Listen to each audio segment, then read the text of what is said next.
ラリホー。さあ、美容室の時間だよ、ベイビー。あ、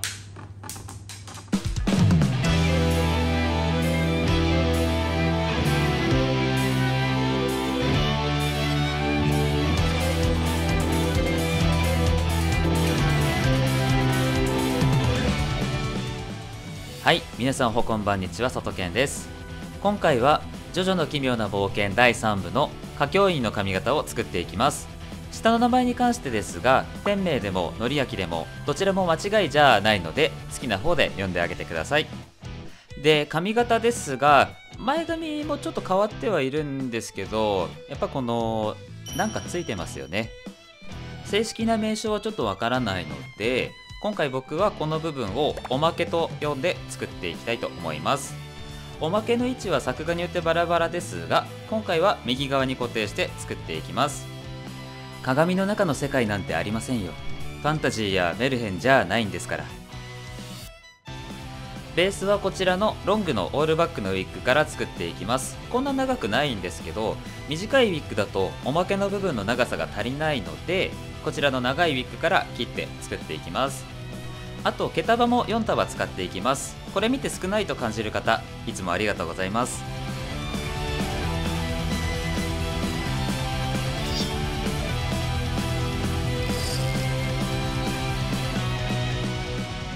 追加の毛束は直接おまけを作るために使うんじゃなくって、後頭部とか横のこの地肌が透けてしまうところに毛量を足すために使っています。しっかり全体に毛量を足してあげると、こんな感じで地肌が透けなくなっていい感じになるかなと思います。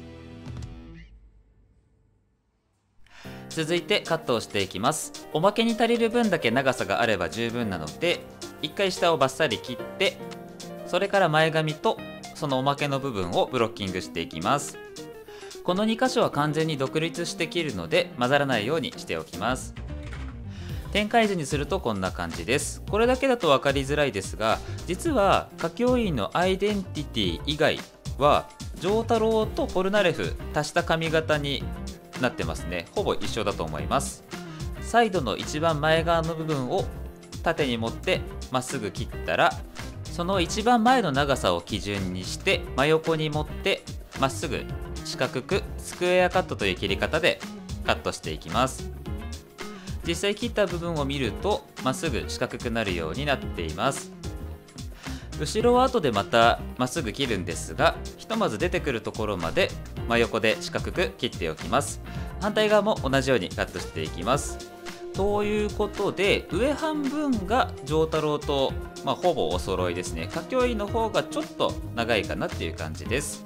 トップも同じように真上に持って四角くカットしていきます。後頭部も同じように真横に持ってまっすぐカットして四角くなるように切っていきます。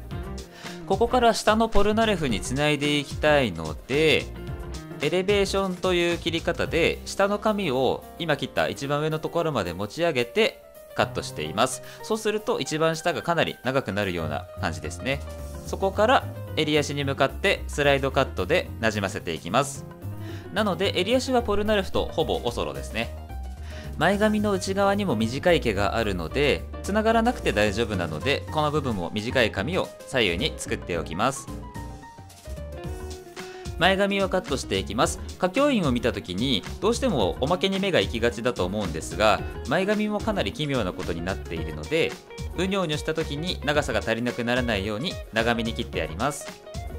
で、そのおまけですが、セットした時にかなり縮むというか上がるので、かなり長いですね。実際鎖骨か鎖骨下ぐらいまであるんじゃないかと思います。これでベースカットが終わりです。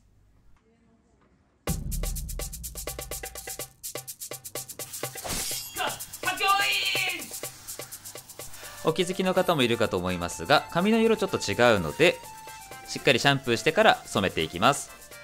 人毛以外のウィッグはカラー剤では染まらないので布用のものを使います。Yes, I am。 使う色は本当はチェリーピンクがあれば最高だったんですが、ないのでローズピンクを使っていきます。